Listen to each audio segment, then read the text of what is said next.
Bonjour les amis, elle me fait flasher cette nana, y a rien à faire, Marine Tondelier que je surnomme affectueusement la Tondelière, me fait vibrer, je suis fan. Alors je vous vois venir, hein.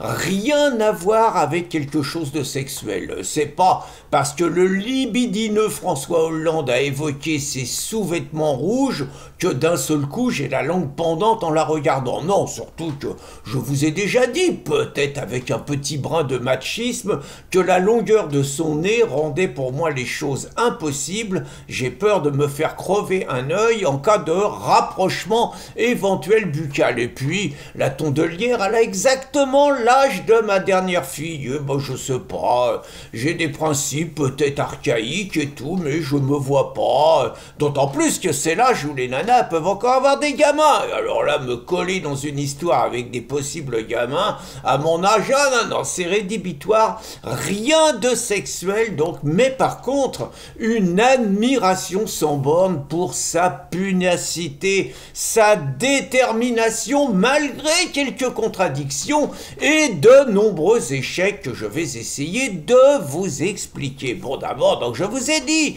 elle a 38 ans et c'est une femme d'engagement. Elle a rejoint les écolos en 2009 et dès qu'elle a rejoint les écolos, terminé, plus un seul bout de viande. Elle respecte ses frères animaux, elle veut pas faire des actes qui seraient apparentés à du cannibalisme. Alors, elle défend pas encore la zéophilie, hein, pas encore. Mais par contre, respect des frères animaux, ça c'est bien, ça c'est touchant. Et puis, elle est maquée avec un écolo. Bah ça c'est normal, hein, je dis pas que c'est incestueux, mais les écolos, ça se reproduit entre eux. Et je crois pas que ça soit un homme déconstruit, l'écolo de la Tondelière qu'on ne connaît pas, comme le mec déconstruit à Sandrine. On connaît pas ces mecs-là. Mais par contre, ensemble, ils ont eu un bon binôme. Et c'est là que c'est émouvant, parce que la Tondelière, il paraîtrait qu'elle serait catholique. Mais attention, hein, catholique, tendance dialogue interreligieux. Hein. Et donc, elle a appelé son fils Joseph. Il y a un petit côté Zemmour, vous voyez, chez la Tondelière. Elle a donné un prénom français à son enfant. C'est un peu réac, hein, c'est un peu chauvin, c'est même un peu nationaliste. Et puis, ce qui est bien, c'est qu'elle a de la détermination. Elle n'a jamais gagné une élection sous son nom. Elle est conseillère régionale, hein, mais bon, parce qu'elle est sur une liste et il suffit d'être sur une liste pour être élue. Mais sous son nom, elle n'a jamais réussi. Et pourtant, à Hénin-Beaumont, elle mène un combat impitoyable contre la bête immonde et avec une efficacité exceptionnelle, puisque lors des dernières élections, la Tondelière, elle n'a pas pu empêcher la liste Rassemblement National d'être élue au premier tour avec 75% des voix.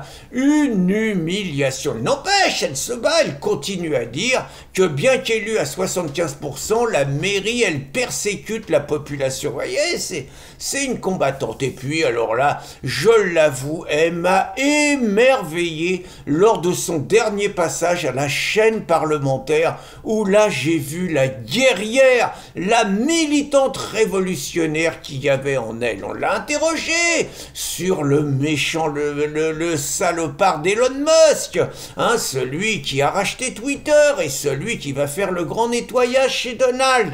Et donc, on lui a dit, qu'est-ce que vous en pensez? Twitter, c'est abominable, il n'y a pas de censure, avant c'était mieux, avant au moins... Dès que quelqu'un n'était pas d'accord avec le politiquement correct, on le virait. Maintenant, Elon, il laisse tout passer. Qu'est-ce que vous en pensez? Elle a été implacable, ma Tondelière. Elle a dit qu'il fallait l'obliger à réguler et que s'il régulait pas, on fermait. Et elle a dit la même chose sur CNews. Voilà, moi c'est ça, j'aime bien les États forts, j'aime bien les gens qui sont déterminés, la démocratie, les trucs, on écoute les autres, on écoute l'adversaire, c'est fini ça. Pas de liberté pour les ennemis de la liberté. Je rêve d'une société dirigée par la Tondelière et ses amis. Vous voyez, ça serait un petit peu comme la grande révolution culturelle en Chine. Vous savez, les livres rouges et tout. Hein? Et ben là, ça serait la même chose, mais avec des livres verts. Parce que la nouvelle grande révolution culturelle, ça sera une révolution culturelle écologique.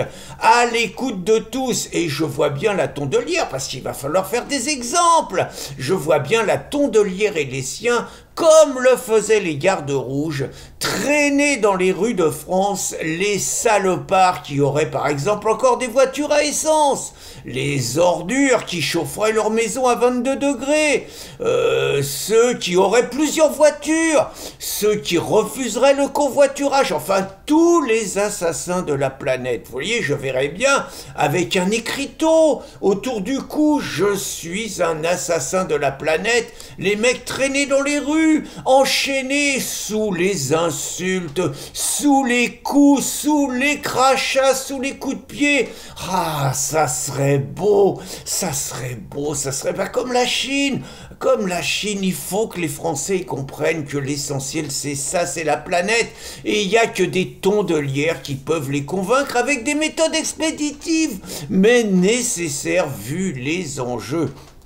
Et puis, je trouve qu'elle a du courage parce que franchement, elle défend les agriculteurs. Honnêtement, c'est émouvant. Elle défend les agriculteurs, elle défend même elle combat même le libre-échange. Elle dit qu'elle est contre le Mercosur. Elle est presque prête à rétablir les frontières, à prendre des mesures protectionnisme. Après nous avoir fait du Zemmour sur le prénom de son Joseph, elle va nous faire du Trump sur le protectionnisme et le retour des frontières. Mais attention, ça demeure une femme de gauche, c'est-à-dire qu'elle demeure quand même sans frontiériste pour la libre circulation des individus et donc pour le changement de peuple et de population, et donc elle, la catholique, pour accueillir des millions et des millions de musulmans qui n'ont juste qu'une envie, c'est de remplacer le catholicisme par l'islam, mais c'est de remplacer la démocratie par la charia ou le droit des femmes dont elle se réclame et parfois un tout petit peu malmené. Vous comprendrez donc, et c'est pas une surprise si ma copine la Tondelière, c'est la femme préférée de tous les électeurs de gauche. C'est un sondage qui le dit, un sondage qu'elle a commandé et payé, mais en tout cas le sondage est catégorique, c'est elle la préférée de tous les électeurs de gauche, et vous comprendrez encore plus mon admiration devant une telle femme. Quand je pense que sur un des rares barrages paysans où elle a été dans l'Aude, discuter avec des viticulteurs, quand je pense que des misérables, sans doute des électeurs du Rassemblement national, des racistes, des sexistes, des homophobes, ont osé dire à cette sainte femme, va faire la soupe, salope. J'ai honte pour eux. Bonne journée les amis.